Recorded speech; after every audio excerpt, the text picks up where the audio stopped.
I see people around me aspiring to retire at the age of 30 or perhaps 40. People value advice by looking at the number of subscribers. And your journey is so interesting. You started off in physics. Now you're teaching at IIT Madras. You've been recognized several times for your contribution. But then now you're also a really prominent financial educator. I had no money to my name and my net worth was minus 3 lakhs. So on the internet, there's this calculation going around about how you can have an infinite corpus. Many things work on spreadsheets, but they don't work in real life. I'd like to understand what is your maximum equity exposure. So this is where I get the most hate in the comments. Real estate is a black box as far as I'm concerned, because there is no fair market price. It's not, you can't sell half a toilet. Real estate for consumption is not really an investment. Wealth is built with income. Wealth is not built with returns. Is it better to pay off the loan first, or should we reinvest that amount? I would say I see people around me aspiring to retire at the age of 30 or perhaps 40. So, do you think that this is actually realistic and practical considering, how people's lifestyle over the years have changed? I would say that don't overdo anything. Hmm. In the sense that I think, see, when you're young, it's always better to have some fun, because once you get older, there are certain things you can't do, Yeah. right? You can't go on adventure, hikes or whatever you want to call them. You can't do certain things when you cross 45 or 50. There are certain things you should do when you're young, and therefore you should have the right balance between investing and spending on your wants. So if somebody says I want to retire by 30, 35 or something, so definitely they will have to sacrifice their current wants. You can't spend a lot today and then hope you'll get a corpus by 35 or whatever, 40. Let's make it 40 to make it reasonably realistic. Even Right. 40 is hard, very hard. So that's not possible. So I would say balance it a little bit and focus on yourself. That balance, if it's there, it's always better in the long run, I would say, instead of having a very hard and fast rule saying I want to stop working by 40 or something like that. This is the delay calculator that you devised, right? And it helps us identify what would be the impact of delaying. Your retirement planning. So could you perhaps help us walk through this entire calculator, and maybe we could take an example and understand what the calculator really talks about? So we can use most of the default values here. So the first entry is the current monthly expenses that will persist in retirement. Hmm. So this means that you don't need to include any expenses that you do for your parents, that you do for your parents or for your children, right? Hmm. By the time you retire, no, your children are going to be independent and your parents are probably not going to be in the picture. Right. So that's about 40,000. And you say that you have another 40,000 for, let's say, car insurance premium or health insurance premium, something like that. You Hmm. can put your numbers. This is just an Yeah. illustration. And let's say the inflation before retirement is about 8%. All right. That's what we talked about. Mm-hmm. And the current age of a person is 35. Mm-hmm. You can probably change the age you wish to retire as 50. So the number of years you expect to live, this is always a touchy issue. We can keep it at 80. Maybe at 90 is a better, safer bet, Mm-hmm. but we can keep it at 80 just for the All sake of right. illustration. Uh, then you have inflation during retirement, maybe 6%. Mm-hmm. We can change it to 6%. And the post tax return from your retirement corpus, because your corpus you will be investing somewhere. Right. So the inflation rates you are taking is about 8% before retirement and 6% after retirement. Hmm. But the cost of delay is now 13, 14%. Right. And the more you delay, the more it's going to increase. Hmm. So that is the worst mistake that we can do. Whatever you do, start investing as much as possible ASAP. That's the basic essence of this calculation. Right. Right. And what I understand is that this is a really great reality check. We often think of retirement planning as something that you can do, you can perhaps push it for a little later. But then when you see it in such a format, you understand that you need to start now. So on the internet, there's this calculation going around about how you can have an infinite corpus. They say that your expense per month, let's just say, is a lakh, which I think is a little too much, but let's just for this example's sake, let's keep it at that, right? And so for 12 years, for a year, your expense would be 12 lakh rupees. Now you add a multiple, that's 25, and you get 3 crore. Now you bifurcate this 3 crore ka bucket into two, that is 1.5 crore that you invest in an FD, and the other you invest in an index fund, right? And then after at a 12% CAGR and all of those things, you get in 12 years your corpus would be 8.8 crore. And then again you could perhaps divide it the same way, split it in half, again an FD. And so the Yeah. theory is that it would give you an infinite corpus. So can you help us understand if this if this is a myth, or just how accurate these calculations are? Now, it's a very interesting calculation, but the problem in this is Mm-hmm. that, just like have you heard of this? Have you seen this perpetual motion videos on YouTube? uh, Where hmm. where perpetual motion is where you have you set up some kind of a motion where the ball goes up like in a circle and it keeps going. Yes, yes. Perpetual motion is not possible, because there will Hmm. always be some kind of energy leakage, there will always be some kind of friction, and so Right. eventually if you don't drive a motion Mm-hmm. using a battery or a motor, eventually that motion will die down, All right. right? That is also true for retirement corpuses. Hmm. No corpus will last forever unless you are, your expenses are like for 12 lakhs you have like huge corpus that you can, that is, the corpus will outlive you, that kind of Yeah. corpus. For a Yeah. normal corpus, and this is a 3 crores is a very normal corpus, and I would say somebody who has got 3 crores with a 1 lakh per month expense is not Hmm. at all ready to retire. All right. Many things work on spreadsheets, but they don't work in real life. So I think that's a lot of times people talk about so many different theories across the internet, but it's really important for you to sit down and think about the realistic implications of a lot of factors that we include in these calculations. No, unfortunately, people value advice by looking at the number of subscribers. They look at the person's subscribers and then they worry about whether that advice is right or not, and they don't even bother to stop to think whether that link is an affiliate link or not. Yeah. So that's how it is. It's so. I mean, if you don't do research, you have to pay for it. I would say look at the withdrawal rate. So this is like, let me just look at this. What this is 12 lakhs, right? 12 lakhs divided by 300. So that's like a 4% withdrawal rate. So 12 lakhs, that is the amount you need in the first year of retirement, divided by the total corpus, and that is 4%. 4% is, many people have now come to the conclusion that 4% is pretty high. That is, you are pulling out 4% of the corpus every year. That is pretty high, and it won't last until you expect it to last because of fluctuations in the market and so on. People are now recommending a 3% withdrawal rate. So that was actually the question that I wanted to ask you. When's the right time, to start thinking about retirement planning and actually working on it?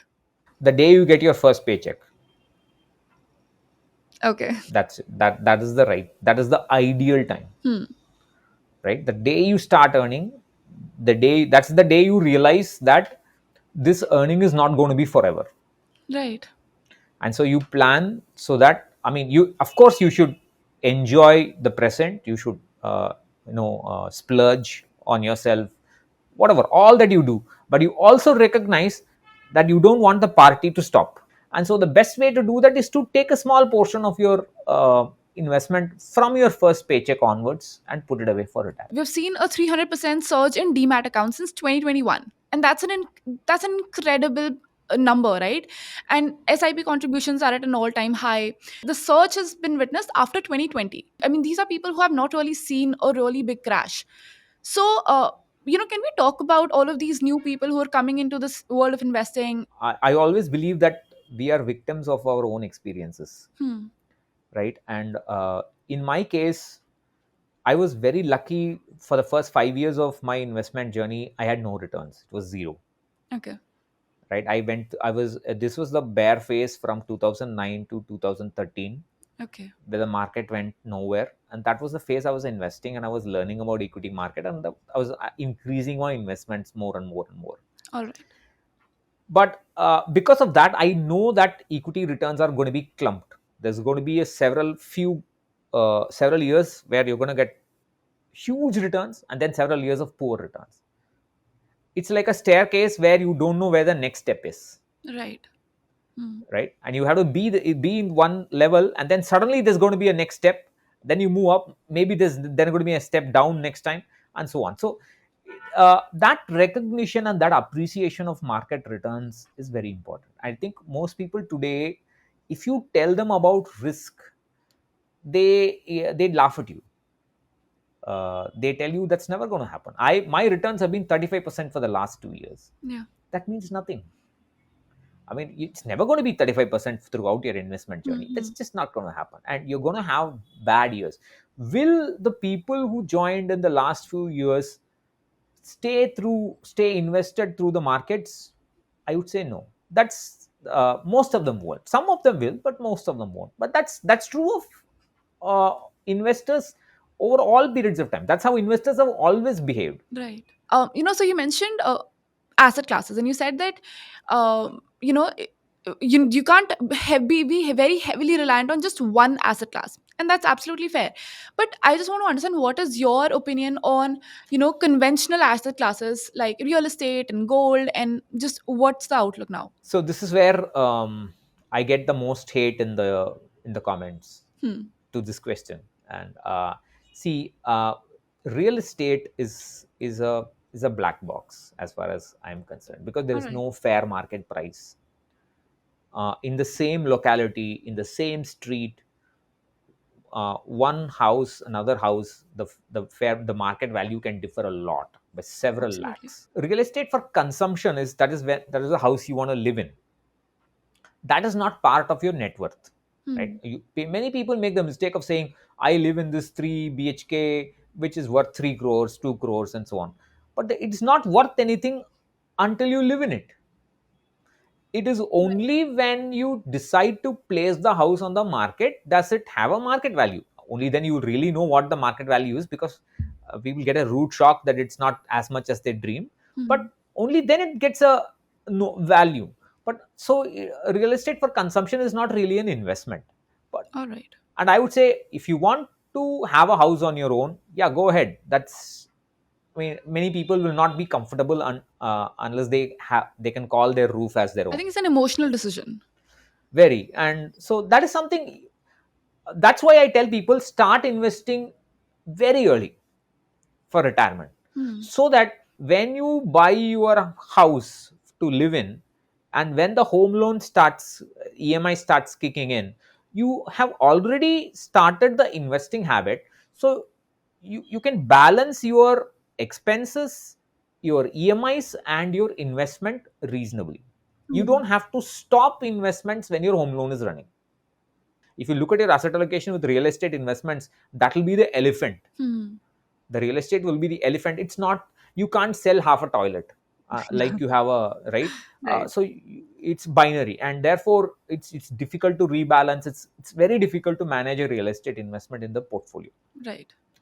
Gold is a difficult asset class. First of all, many people fail to recognize that gold is as volatile and as risky as stocks, Hmm. right? the Right. the ups and downs that you see in gold is just as volatile as stocks. Absolutely. Yeah. And um, much of it is driven by INR, the INR USD fluctuations. Every time INR depreciates, gold price will increase.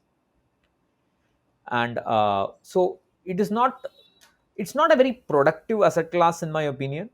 Right. So you mentioned asset allocation.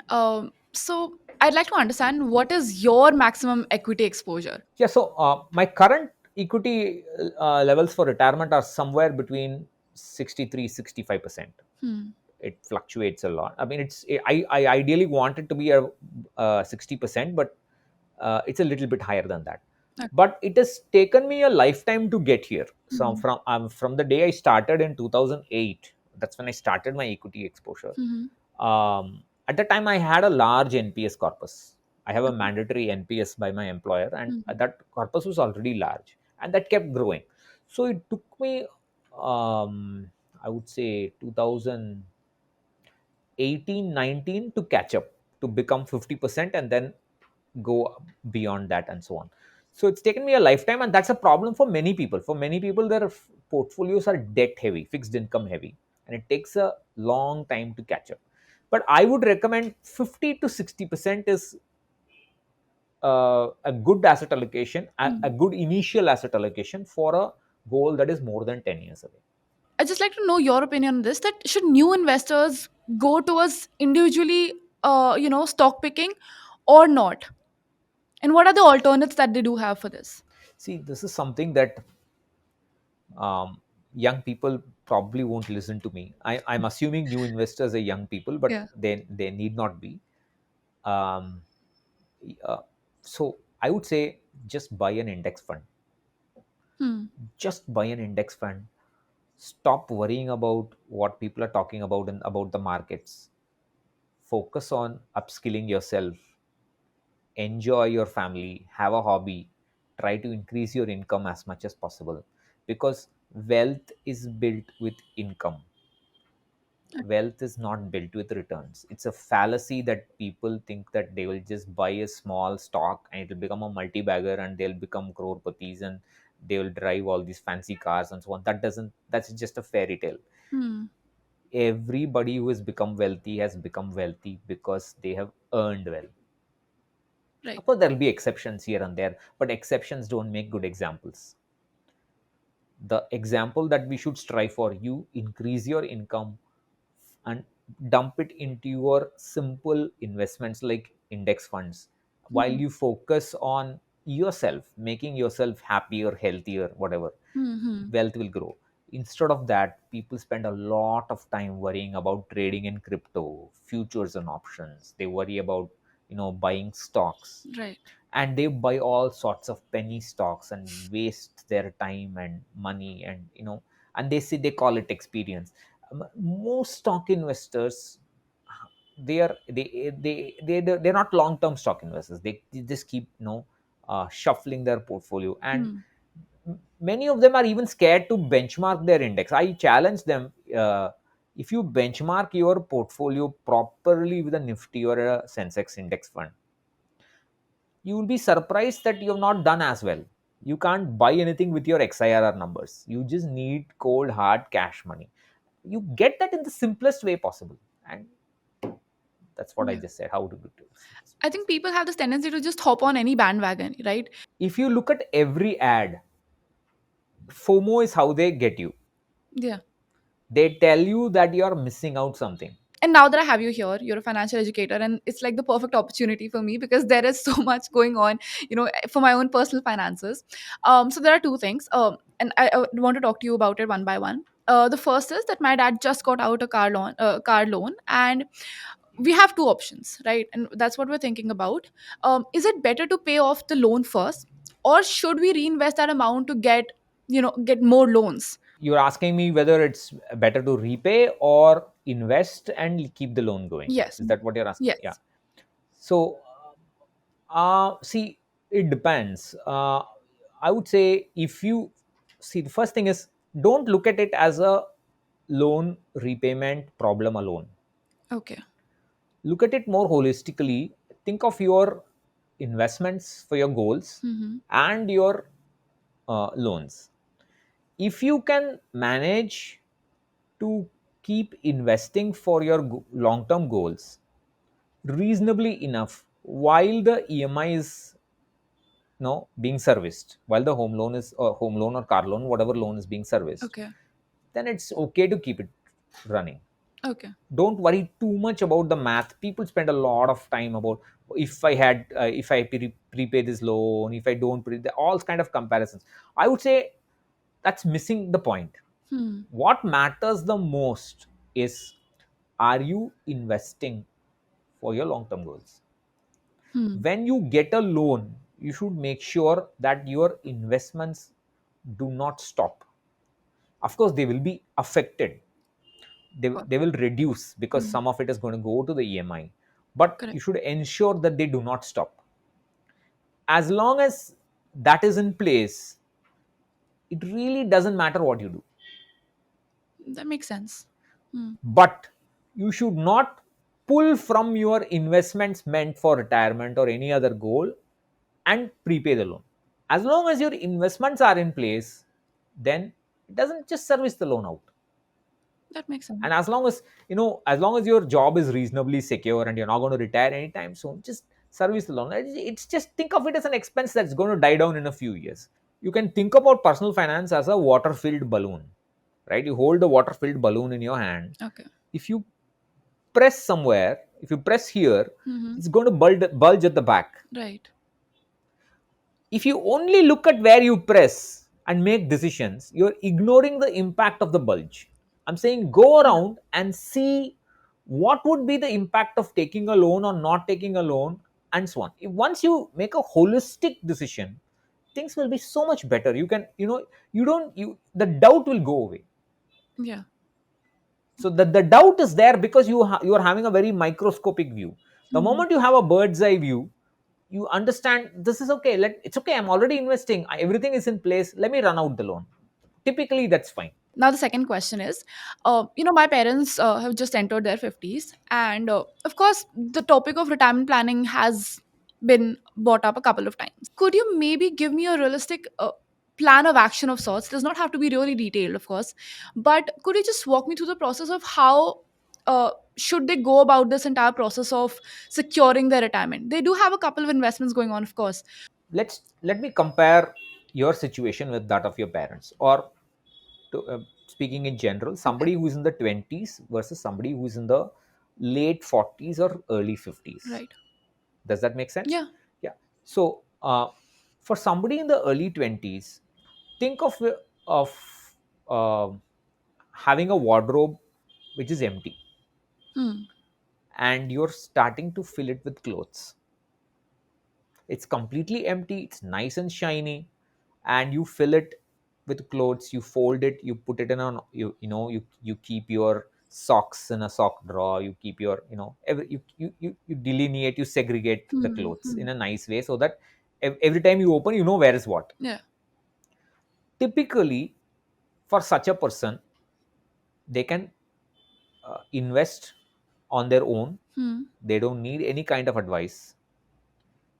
Just basic personal finance they can learn from somewhere and start investing, and make sure that the wardrobe doesn't get cluttered, which means they don't buy anything unnecessary, Okay. right? Hmm. For typically, for somebody who's in their 40s, 50s, who have retirement around the corner, Hmm. for most people, their portfolios are cluttered. They have this and this investment. They do not make investments with a goal in mind. Right. It's so you I would, my strongest recommendation for somebody with retirement around the corner is find somebody who can open your wardrobe for you, take Hmm. out all the clothes, fold them back, and organize it. Okay. And that person is a SEBI registered fee only advisor, investment advisor. Okay. Work with a professional. It's a very simple thing. It's a very flat fee that you pay. It is not independent. It is independent of your net worth. It doesn't matter what your net worth is, Okay. and that is a biggest investment because they will open out that wardrobe, take out all the clutter, organize your investments. These investments go for X goal, Y goal, and so on. They'll Hmm. organize everything so that you can face retirement with confidence. But what would be that one advice that you would give to, all of our viewers who are thinking about, planning their finances better? So, what would be that one advice? And you could also talk about your own thumb rule when it comes. Yeah, so I tell people, look at your expenses today. Look at your expenses that you think will persist in retirement. Hmm. Like I said, you can remove all your EMIs, remove expenses for children, remove expenses for your parents or anybody else that you're doing. Just Hmm. the two of you, or just you, whoever, whatever your situation is, Hmm. and um, take that number and match that number in investment. Let's say that number is 40,000 rupees. Hmm. Try to invest 40,000 rupees every month for retirement. This 40,000 rupees includes the mandatory EPF contribution from a person's salary, the employer contribution, everything included. Hmm. Totally, it should match your mandatory expenses. Okay. And make sure your asset allocation is at least 50% equity, 50% fixed income. Okay. If you do these two things, you are set for retirement. That does simplify it a lot. It does. Of course, it's hard to do. I mean, the first thing that people will tell me is how can I match my Yeah. expenses because I'm not earning enough. Yes, my point is that is today. Yeah. Tell yourself today you can't do it. Tell yourself that is not going to be the way tomorrow. So how am I going to change that? Focus on that. Don't worry about the where the market is heading. Don't worry about which is the new product that you have to invest in or a fancy stock that you need to buy. Focus on that aspect. So okay, today you can't invest enough. I Hmm. have told you what is enough. If you can't invest that much, what should I do to make it enough? Yeah. Focus on that and that alone, and after a few years things will change. And your journey is so interesting. You started off in physics, and you studied it for 10 years, and now you're teaching at IIT Madras. You've been recognized several times for your contribution, but then now you're also a really prominent financial educator. The question is that you've been on so many podcasts and everyone introduces you in their own way, but I want to ask you, who is Pattabiraman Murari, and how did he become the beloved Pattu that we all know today? So, as with all academics, I started earning late, right? Doctors have it worse. They start their salaries, salaried existence, or much later, or Hmm. their entrepreneurial existence much later. But for academics, it's typically in the early 30s. Everything changed completely when my father fell sick. Uh, my father, uh, my father's femur bone, that is his thigh bone, broke without trauma, without any. He didn't fall down. It just broke on its own because of a condition called multiple myeloma. It's a form of a blood cancer, and it broke. And 1 month later, his other thigh bone also broke. So he was kind of bedridden for the last 1.5 years of his life. This is in 2006. At that time, I had just earned my first salary, and 5 days after that this happened. So I knew nothing about what was going on. Suddenly the hospital bills started increasing. They were almost more than a lakh already. Just a few days into the hospital, it was more than a lakh. I mean, I had no health insurance for my dad, and there was no way I had the means to pay that hospital bill. So I had to ask for help from my brother-in-law, who kindly helped us. And but that didn't stop it. I mean, he was hospitalized again, so we had to ask him again, and so soon the debt was 3 lakhs. I had no money to my name, and my net worth was minus 3 lakhs. I always tell my students, I ask my students this question: how many rolls of toilet paper can you buy with respect and prestige? It's precisely zero, right? It just doesn't matter if you don't have the money to fend for yourself. And Absolutely. I told myself I'm never going to find myself in that position ever again. And slowly I had to climb out of that hole. So, we're having this conversation about finances, right? How do you manage them? How do you plan them? And of course, lately there's been so much conversation about financial planning on the internet, but I still feel like there is some sort of gap when it comes to, introducing finance in the family structure. So, I'd just like to understand what's your perspective on this, and how do you think people can start making this a household conversation? See, I have personally failed in this. My wife hates finance. She doesn't want to be anywhere near me when I'm talking about finance, Okay. and she has probably no clue what I'm talking about. That's very Uh, surprising. and she has a very vague, the vaguest of vague ideas of where I'm investing. Okay. So I have failed in that. uh, but what I have done is I have told her where she can access all the details about the investments. Hmm. For my son, what I'm trying to do is that I'm trying to make him research before buying a product. I strongly believe that, um, see, children are going to ask all sorts of things, right? They Yeah. start asking for PlayStation, this, that, whatever. You should teach them, look, I'm not going to say no, but I'm not going to buy what you want in a hurry. You take a month, you do research, you watch all the YouTube reviews, look at the Amazon reviews, whatever. You keep make a table of the three or four products of comparable specs. Okay. Then you tell me what is good. The once you do that, that is a form of delay gratification. That will help when they become young earners, when they start getting their first salary. They will not rush to buy some product just to save tax. That is something that I strongly believe, and hopefully I do a better job with my son than I did with my wife. Investment in the securities market is subject to market risks. Read all the related documents carefully before investing.